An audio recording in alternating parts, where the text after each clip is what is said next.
Welcome to today's AWHI Connectivity meeting.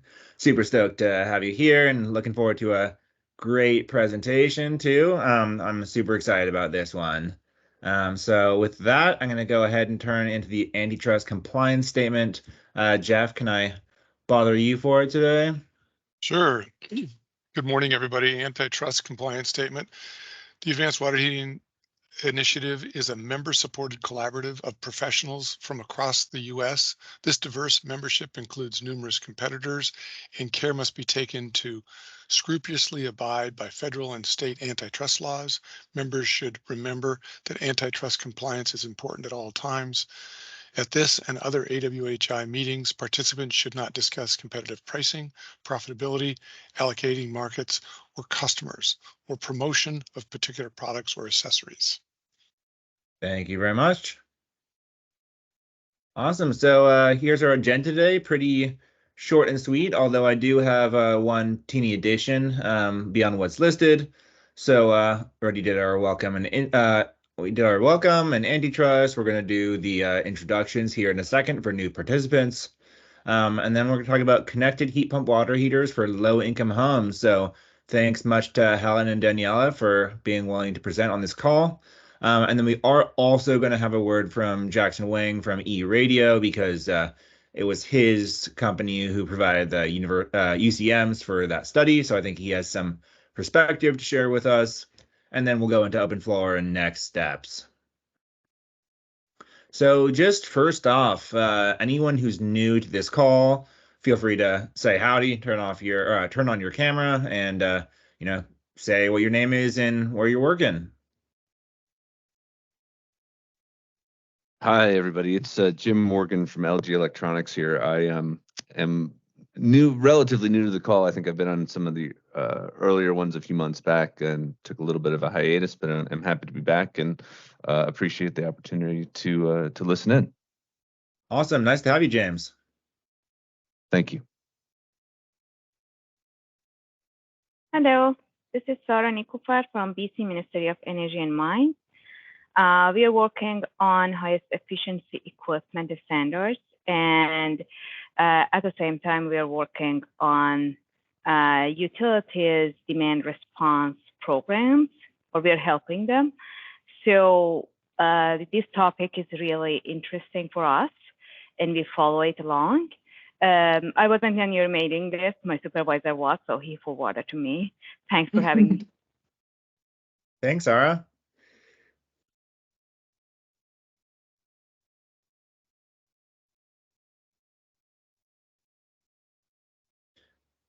Cool. Thanks, y'all. Well, let's do AWHI updates real quick. So the only big thing here is that we are moving from these, stream recording links that I've been sending out and that Joe has been sending out if you've been on other AWHI calls to hosting all of these on YouTube. So that'll just be a more accessible way to share the links. Don't have to worry about permissions. And then it's also easy way for you to share if you'd like as well. So, just much nicer format.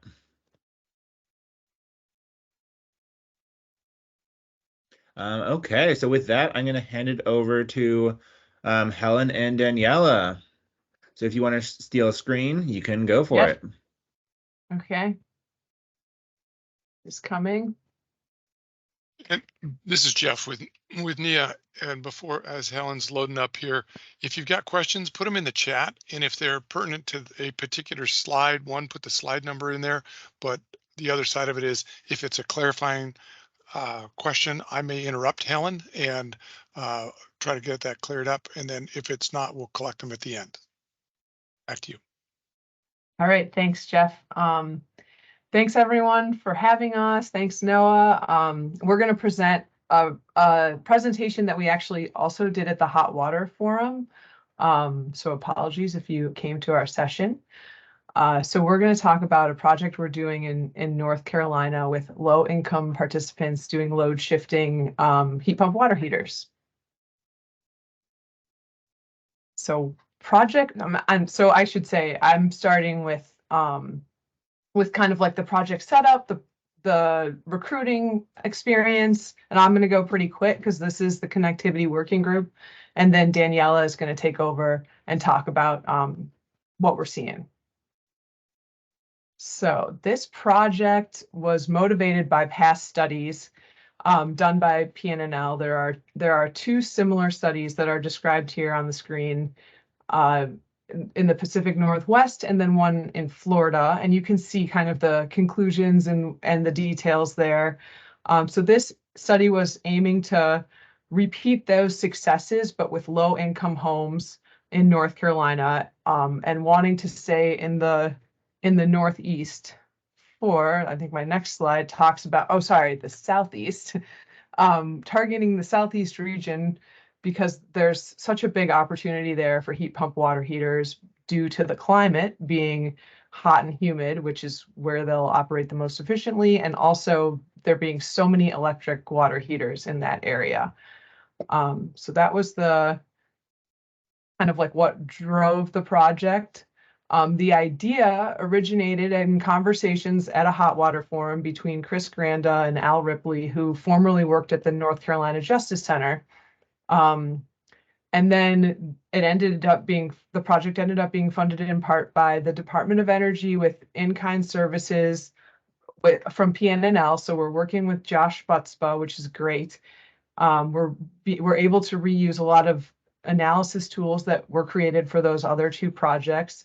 We also had the benefit of having the internal review board, the IRB, help us to develop our recruiting materials, which was a very educational, and just making sure that you're being succinct, that you're meeting the reading level, so everyone can understand what you're doing, and treating your participants fairly. So then Rebuilding Together of the Triangle was a huge partner. They installed all the heat pump water heaters in homes that were eligible for their program. They're a weatherization program provider. And then they helped along the way with last minute needs. It was great to have them like in the area. So our participant experience. So we ended up with 24 240 volt heat pump water heaters with the EcoPorts e-radio control modules. So Jackson, thanks for attending.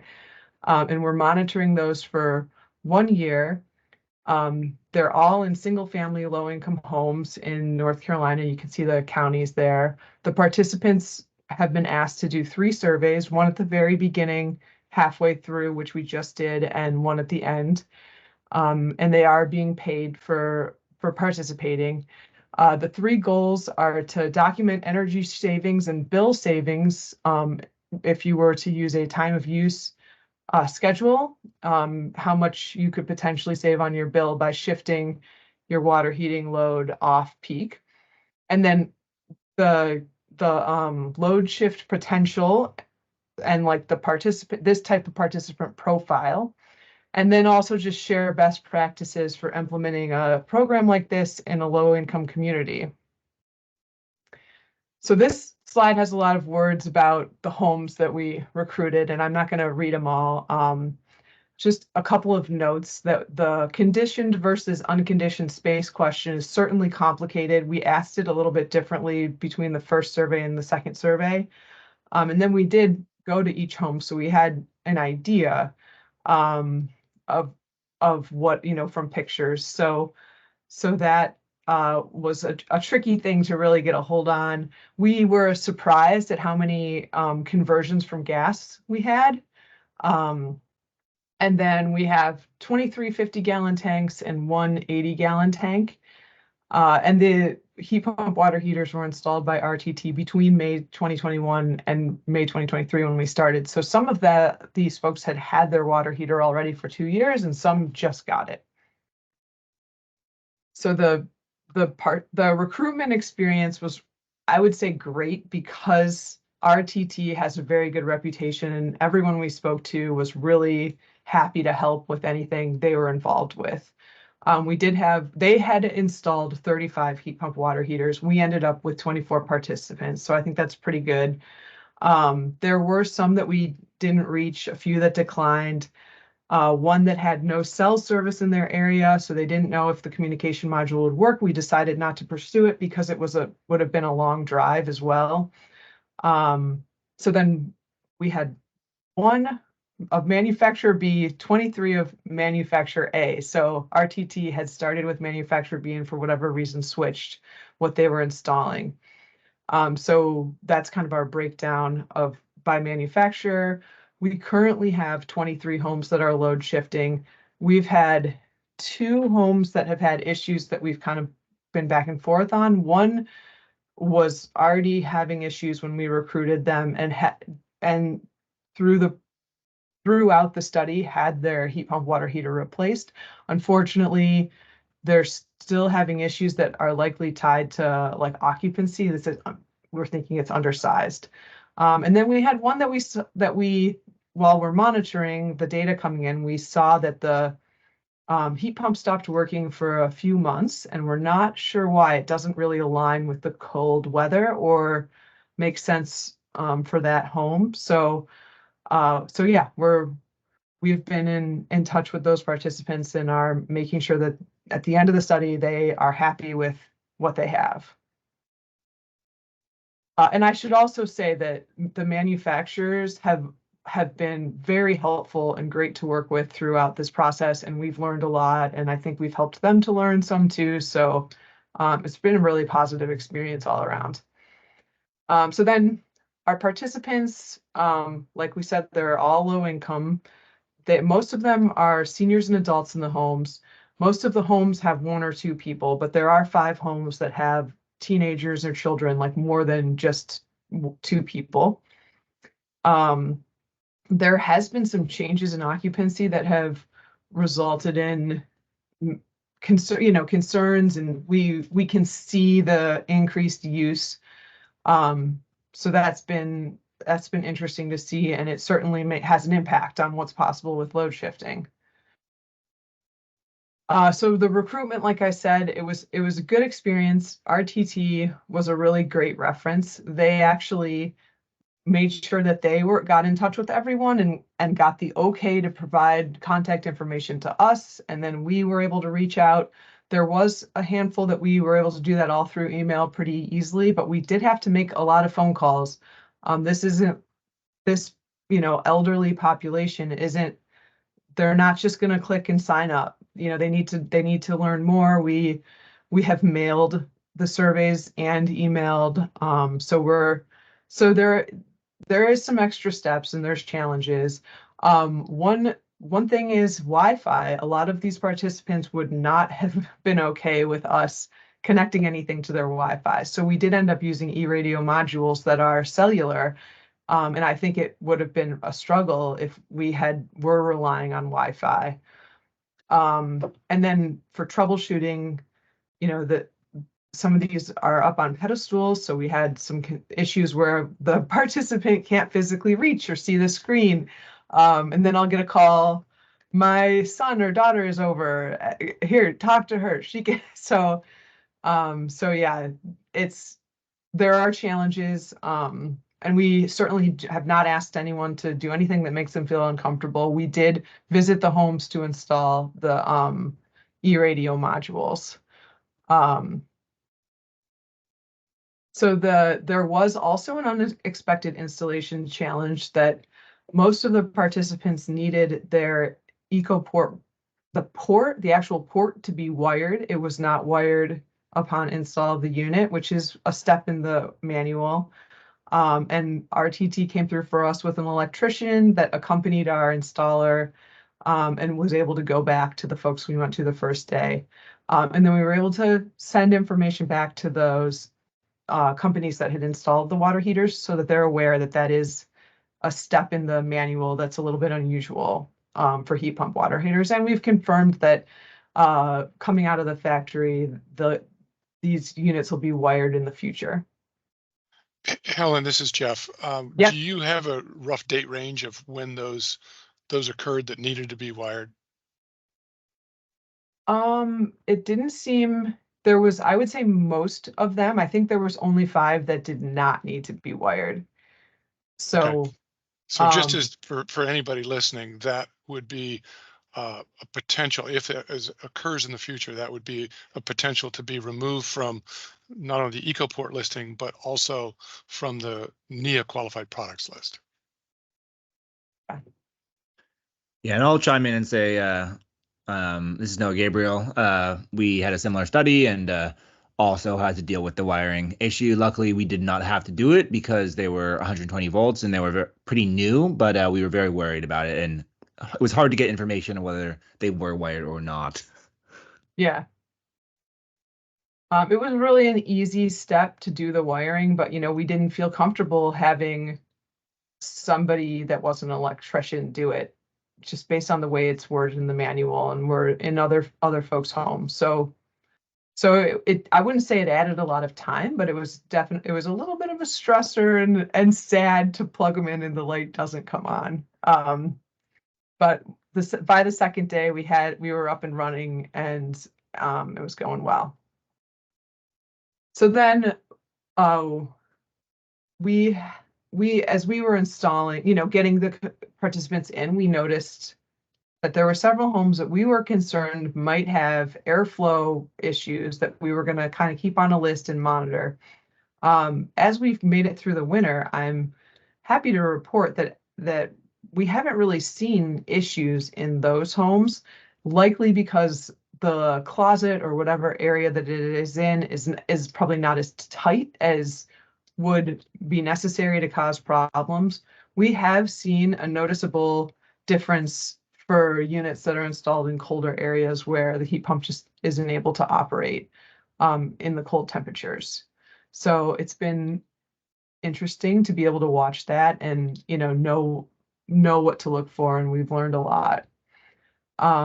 So we want to make sure that we leave these participants with a well-operating heat pump, water heater, that's saving them as much money as possible. And so, we're working on ways we can help with that.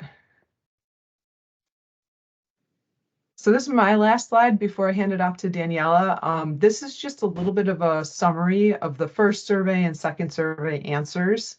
I don't want to spend too much time on this. We can come back, but I think and then also when we created these slides, we didn't have all of the second surveys back. We have a few more back now, so we can make an update. And I also haven't said yet that we do have a summer study paper on this project.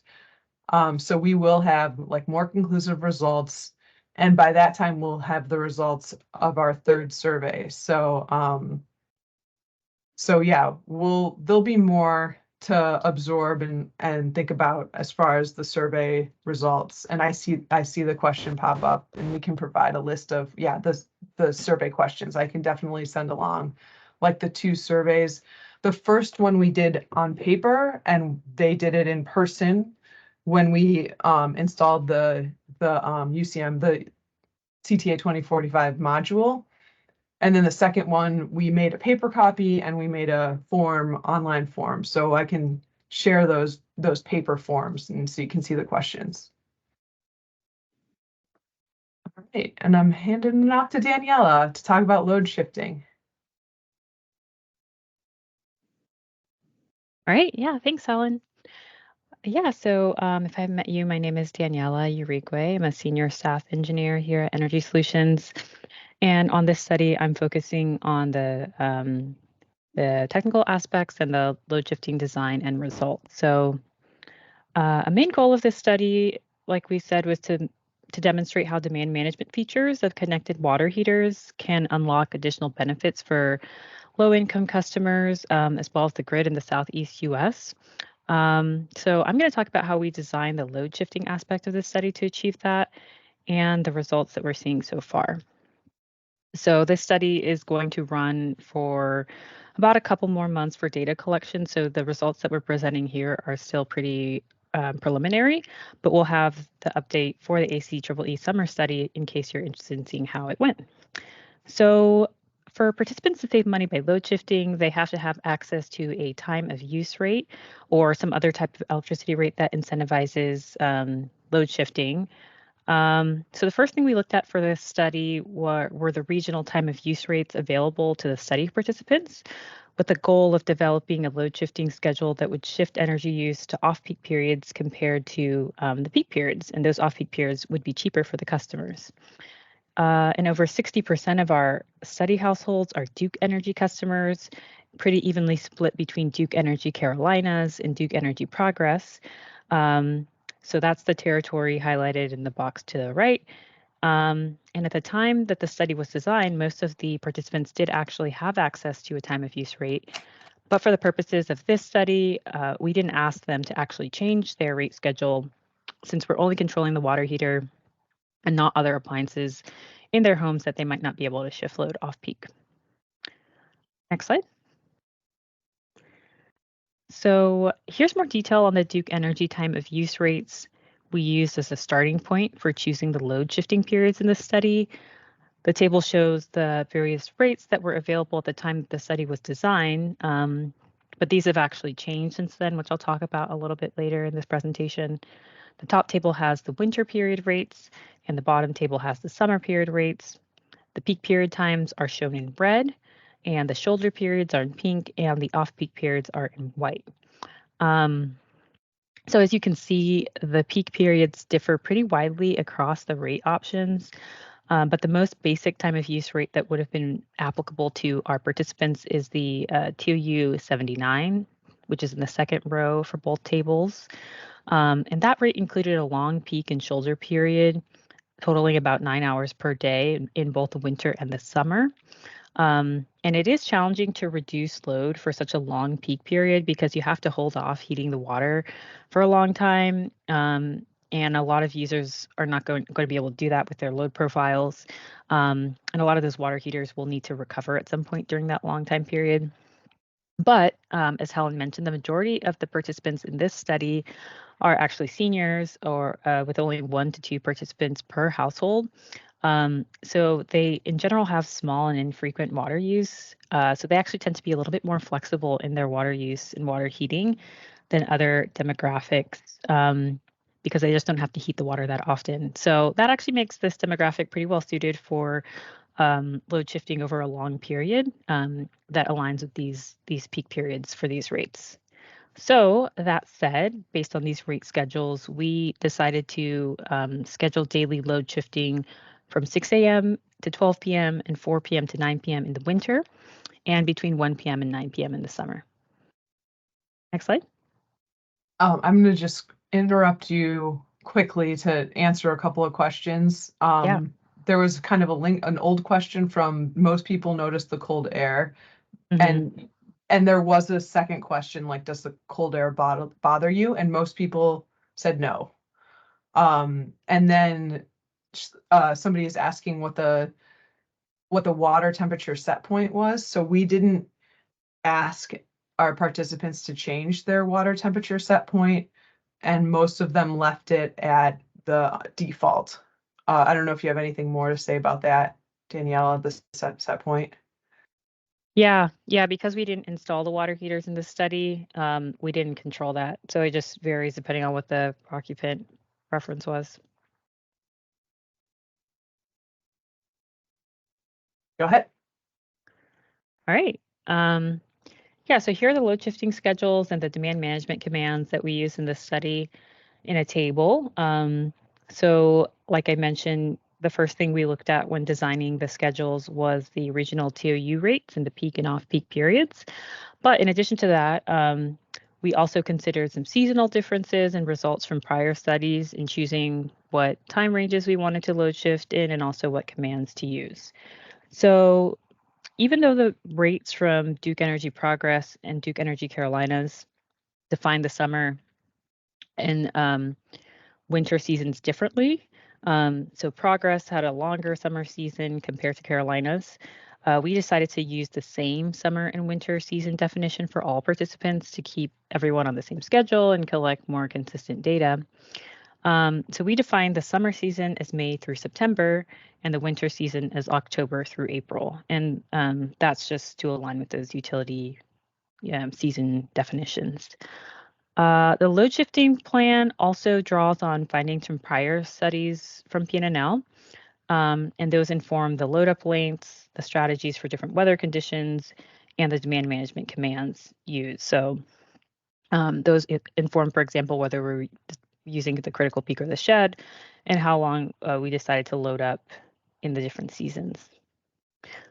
And these various factors were synthesized to create the load shifting schedules used, shown here. So we use 3 demand management commands. The first is load up, which means to increase energy use by heating the water up to the user set point. Shed, which means to stop heating water unless there's a risk that the user will receive cold water, for example, by reducing the water heater set point to a lower value. And critical peak, which means to reduce the demand more aggressively than the shed command would. So that could be by reducing the set point to a lower value. And in the warmer months, we have a shorter load up period because prior studies found that a long period wasn't needed. And in the colder months, we have longer load up periods to allow adequate time for the heat pump to heat the tank. Next slide. So even though we kept all of the participants on the same load shifting schedule, there are some factors that affect a household's ability to shift load that we didn't account for in the schedules explicitly, but that we are looking at in the results. So the first is household occupancy, which has a really significant effect on the amount and the pattern of the water use in the household. So the smaller households in our study do have good flexibility, but they have low baseline energy use, so they don't have a lot of load to shift. And the larger households in our study have more load to shift, but some have had issues with water availability, since in some cases their water heaters are a little undersized for the number of people in the home, or there have been people moving in and out of the household, making the usage fluctuate. And that's something that we have. That actually one of the participants had several people move into the household to the point where the water heater was not keeping up with their demand, and we had to remove them from the study. So that's one of the challenges we're facing. I see the question, do you think the term command is better than request? This is Jeff. I'm the one who asked that. So the reason is that was on this previous slide. You mentioned commands. We're finding that the command brings out a certain kind of authoritarian view versus a request, because really, as you pointed out, when there's a shed request, it's only viable if the heater doesn't need to energize. Yeah, right. I usually like to use the term messaging, which is a better term or request. So in this group, we we know that obviously the water heating is the hot water is the most important thing. So it's not going to necessarily always reduce, based on the request that we send, but it is the message that we send, and we hope that that's what happens. So yeah, thanks, Jeff, for that clarification. Okay. Yeah. Next slide again. I can go back to the prior one, Helen. Thanks. Yeah, so I talked about occupancy. So space conditioning is the next factor. So about half of the water heaters in this study are installed in conditioned spaces within the home's envelope. And many are also installed in a semi-conditioned space, which we're defining as in between being fully conditioned and unconditioned, like a basement or an attached garage. But we do have a couple water heaters installed in unconditioned spaces, like detached outdoor sheds. So the location of the water heater affects the heat pump efficiency and operation, and therefore could affect load shifting capability. So that's one of the things that we're keeping an eye on for our results. And the last thing is space constraint, which Helen touched on as well. So that could also affect the operation. About 33% of the participants in this study have water heaters installed in somewhat constrained spaces with a relatively small airflow volume available. This could contribute to subpar unit operation and affect their performance. So that's one of the things we're looking at. And we have seen in this study that some of the occupants that do have installs in constrained spaces will leave the doors open or something like that to increase the airflow. So if it's in a closet, they'll leave that door open. We haven't seen too many negative impacts from that, but we're keeping an eye on it for our results.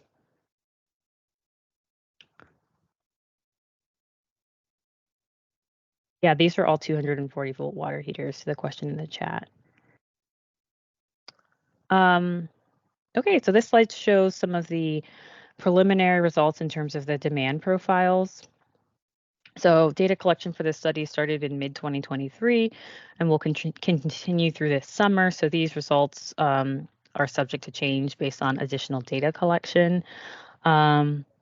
But we just wanted to show some preliminary results. So the demand profiles show that the participant water heaters do respond to the demand management requests as expected. So there are load increases compared to the baseline for load up periods, and there are load reductions compared to the baseline for the critical peak and the shed periods.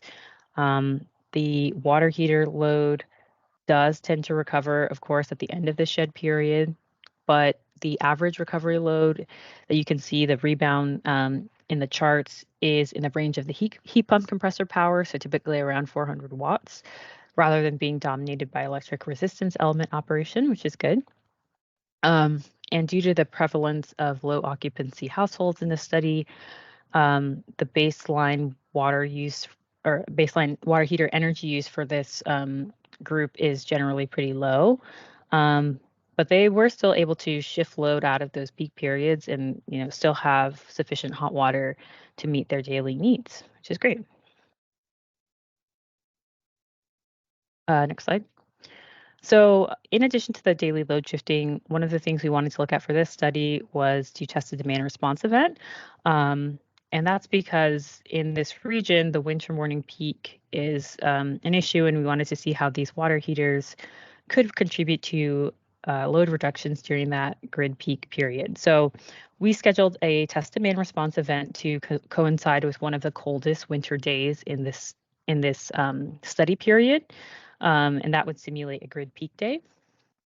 And that day was January 17th, 2024, and it was about 20 degrees Fahrenheit during the event. And we ran the test event from 6 to 9 a.m. because that's the time frame that coincides with the past winter peak periods. So for the demand response event, we used a 2-hour load up period followed by a 3-hour critical peak event.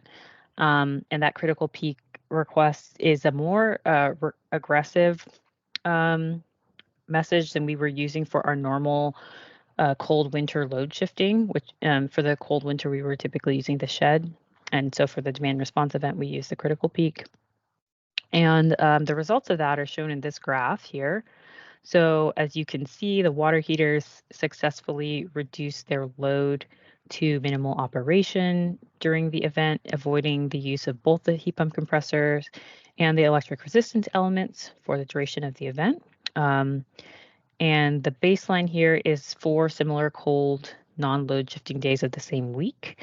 And so compared to that baseline, the participants reduced load by an average of 72 watts per household during the event. And so this shows that these controlled heat pump water heaters can be a valuable grid asset to contribute to annual peak load reduction, even given their low baseline energy use compared to an electric resistance water heater.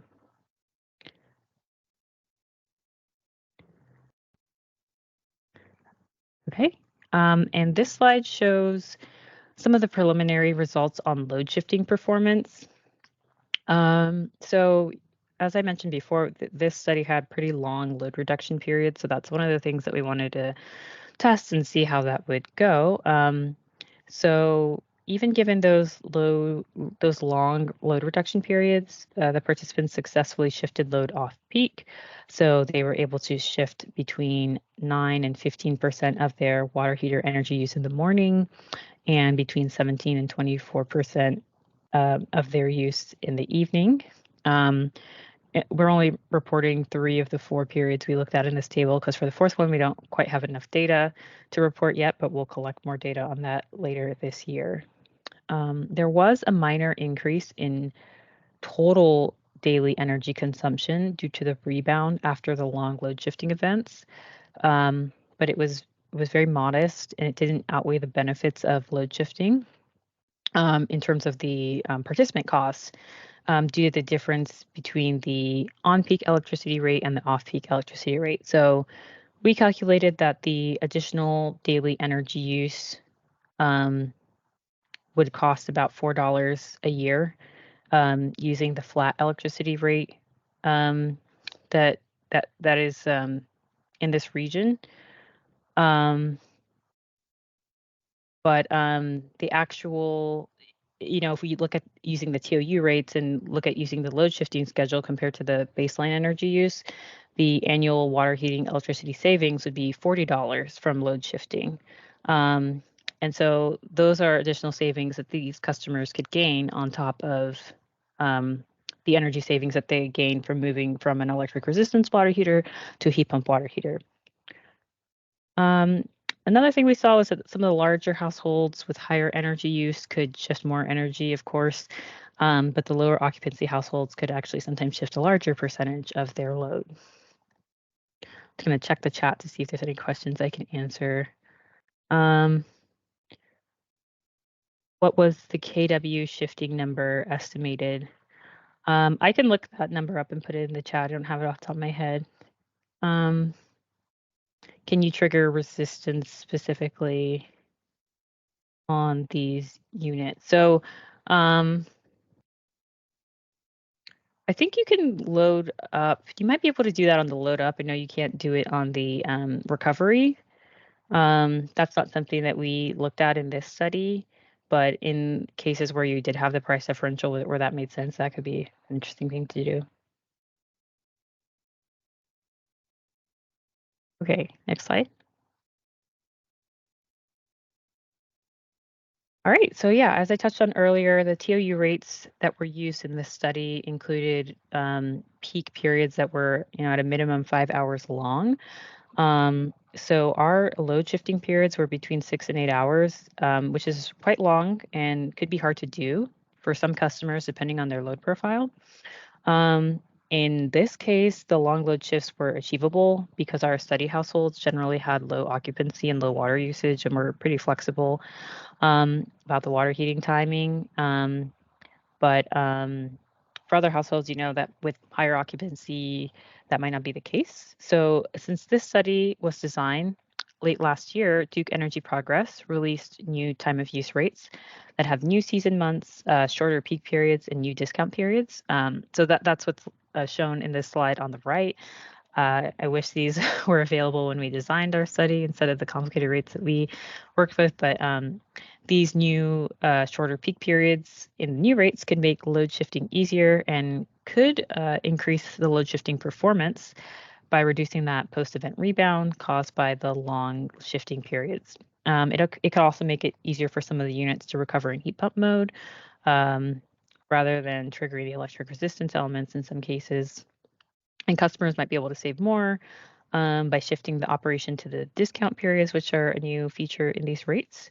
So it would be an interesting future opportunity for customers in this region to try load shifting with this new schedule. Next slide. Yeah, so that's all that I have on the load shifting portion of this study. Like I said, the study is still underway. So we're planning to share final results at the ACEEE summer study. And if you want to learn more about how this wraps up, please catch up with us after that. I do have one more slide on conclusions and recommendations for program design. So that might be less relevant for this group, but if you are interested in kind of program design questions and how we can take the results of this study and incorporate that into designing load shifting programs that work for low income customers, you can take a look at some of the takeaways here. And definitely reach out to us or drop it in the chat if you have any questions on that. So aside from that, I'll open it up if there are any other questions from the group that we haven't answered. Thanks so much, Daniela, and thanks, Helen. This is great. And I think conclusion and recommendations are very useful because it takes, it takes the, person-to-person interaction and planning side to then set up everything and then, to be able to actually implement the load shifting. So I think it's all very interrelated. But yeah, definitely open up for questions. And if someone wants to just hop off mute and ask, I'll also look in the chat. Yeah, there's a couple more in the chat. Asking if you can trigger the resistance specifically on these units. Yeah, I answered that one. Oh, Or yeah. spoke to that one. Other manufacturer heat pump water heaters. Yeah, that's a great point. So in this study, we only had 2 manufacturers, and even between those 2, the the responses to the demand management request is a little bit different. So we would love to have more manufacturers in these kind of studies in the future. Danielle, this is Jeff. I'd add, and Dr. Bass is on here, that's part of his work with the conformance compliance testing that he's doing. And we are just in the process of renewing that for another 6 units to be done probably by the end of the year. So you'll see more information about that coming soon. Yeah, Danielle, if you ever Great. want to chat about how different water heaters respond to CTA 2045 commands, feel free to reach out to me. Yeah, great.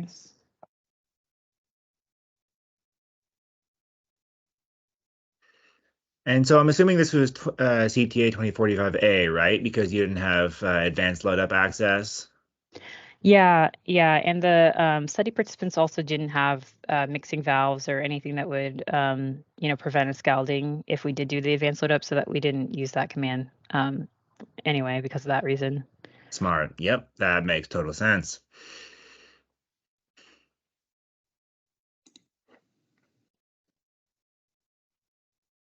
All right. Jeff, Well, I think you're muted. Do you want to get Jackson to say anything at all, or anything there? Oh, hi, Jeff. I know. Hey, by the way, it's great to meet Helen and Daniela.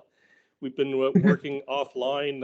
I don't think we've met in person, but it was very, very enjoyable work on this project, as especially the great team at P&L that we've been working with for a while now. So no, if it's okay, I do have some notes I wanted to share, which is I believe it's complementary to what we just saw. And I previously had shared some of these thoughts as well with Jeff and with this group. The first thing I was going to say is that I'm having a lot of fun with my heat pump water heater. I'm trying different things every day. I'm actually manually doing set points and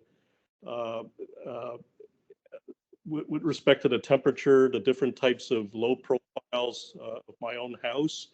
So I'm learning a lot about all these things that may or may not be available with the CA interface just yet, but I do find that they all have a noticeable effect. The first one I thought was that I previously shared already.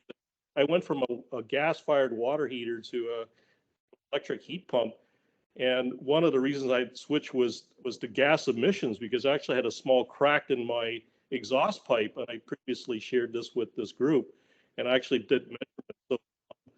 So those are definitely measurable and sizable. I also converted my stove to a inductive stove, went from a gas vehicle to electric. So I have a whole pile of notes that are similar to what we're doing with water heaters, but a simplification in general. But there's a couple of points I do want to make. One of them is I previously had raised this as well, and that right now we're using mostly central computing. So that means the computation for when to load up, when to do things. Essentially, it's kind of like a multi-variable optimization. It kind of reminds me back in school when there was a moon lander problem in aerospace, that how much fuel to use, how fast you want to land, all these different variables, plug it into an analog computer, and the analog computer cranks out the solutions for Moonlander. I might be dating myself, but I don't know how many people on this call would be able to do analog computing equations. It's such an old, but an oldie but a goodie, in the sense that once you're able to linearize to equation form, then optimization can be done simply by things like differential equations. So I think this particular industry have a lot that we're learning. Like I said, I'm every day I learn what I don't know, or realize all the stuff I don't know. So I'm having a lot of fun doing that. So back on the topic of central versus distributed computing, one of and the following comments are all kind of interrelated. First of all, the local intimate information is absolutely required for optimization. What I mean by that is how many people are in the household, what is their pattern. When I'm not at home, I actually know when my dog is having a bath because his load profile for water use is so different than anything else. It's incredible the amount of intimate information that's in the water heater. So locally distributed computing is definitely something I think is going to help our industry. What I mean by that is size matters. So these programs spend a huge amount of effort in education, enrollment, and installation. And that, without scale, all these efforts, scientifically interesting as they are, the actual impact for GHG reduction and so on is moot if you can't get scale. I previously shared that with Jeff already. So one of my kind of looking in the future is that because there's so much computing power now, I think in not too distant past, there was a Stanford paper presented in this very forum a couple of months ago or weeks ago, and in that, even with something like a Raspberry Pi, computing can do significant amount of local computing that you don't necessarily need to go to the cloud. And I think that's huge because if we have a system that's auto opt-in and manual opt-out, so hey, coming from the factory, it will automatically respond and do something, take into account the multivariable optimization to talk about, whether it's TOU, whether it's real-time information with GHG and so on, kind of like the stuff in Midas and at the CDC. And then on top of which, you take advantage of the local intimate information, and you don't actually have to go outside the home. You're computing all that stuff inside the unit. So one of the things that we're working on is those kind of technologies where you have AI, you have a huge amount of computing power now, very, very low cost. So an auto opt-in, manual opt-out program is superior in magnitudes over any manual opt-in program, because it's by default. Hey, if you don't like it, opt out. You can press a button, you're good to go. But having the auto opt-in is massive to our industry. So I think that's one of the things I just want to have, my 2 minutes here to share that with the group, because I think, in order to really grow, that's where we need to get to.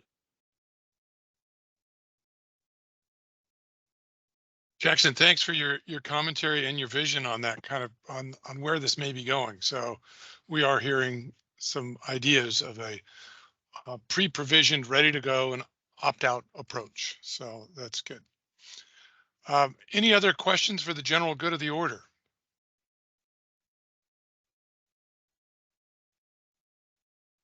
Okay, I'm gonna have to bail out early on this call. I'll go ahead and give this update.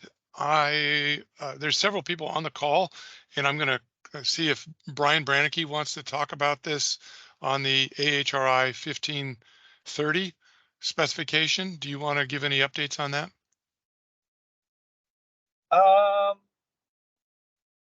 Caught me on the spot here.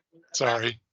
Yeah, the specification's going well. I mean, we had some issues with defining how much load should be shifted. So the standard is pretty much going to define that it needs to be CTA command ready. But the definition of how much it shifted is not going to be handled in the first release of the standard. Okay. Yeah, thanks. That was a momentous occasion. So 1430, which is for residential water heater, and now 1530 will all be CTA 2045, which is a good step. It makes it a lot less, a lot less risk or uncertainty around what the benefit will be, and that'll align well with. We're seeing a lot of the utilities right now are very curious about these larger loads in central and commercial applications. So that's awesome. Noah, did you have any other elements you needed to cover? No, nothing else here. The only thing I wanted to say really is that we'll be sending some sort of opt-in for future meetings, just because the listserv has grown rather large. And so I'll mention that here, but I'm also going to send a couple of emails out. And you'll just probably need to do something very simple to opt in and continue to be on these. Shouldn't take more than a couple seconds, but details to follow there. Again, just want to make sure we're not spamming people who joined this listserv years ago and no longer want to be on it. But yeah, next meeting will be in 4 weeks as normally scheduled. And yeah, huge thanks again to Daniela and Helen. That was a really great presentation. Yeah, Thank you. Yeah, thank you. Yeah, and I put in a chat the daily load shifting KWH to an earlier question, so that information is there. Excellent. That's very helpful. And just a friendly reminder, y'all, this will be uploaded on YouTube, so it'll be much easier to share going forward. And yeah, have a happy weekend, everyone. Thanks for attending. To clarify one thing, Daniela, are you really saying 60 to and 150 kWh? Yeah, that's the average over the whole for the whole 8 hours. So if you're looking at like peak demand KW shifted, that'll be a different number. Wait, if I can find. you But it's mean watt KWH hours, not over 8 hours. KWH? Yeah, that's what I'm saying. That's what I'm wondering. Is it watt hours or kilowatt hours? Oh, watt hours. Okay, I Sorry. just want to clarify that before we get off the call. Because if someone were to see that and go, oh, okay, thanks. Yeah, watt hours. Okay, yeah, thanks. Yeah, awesome. Thank And you. Jeff, I'll send you the 2 surveys. I don't know if anyone else is interested, but I'll send them to you. Yeah, we are very interested. We're going to be rolling out a study plan for an intervention, which we are going to be actively surveying here in the Northwest. So we're ramping this up as part of our end use load flex work. So thanks. Cool. Okay. Yeah. Thank you, everybody. Have a great weekend. Thank you. Thank you. Thanks, everyone. Bye.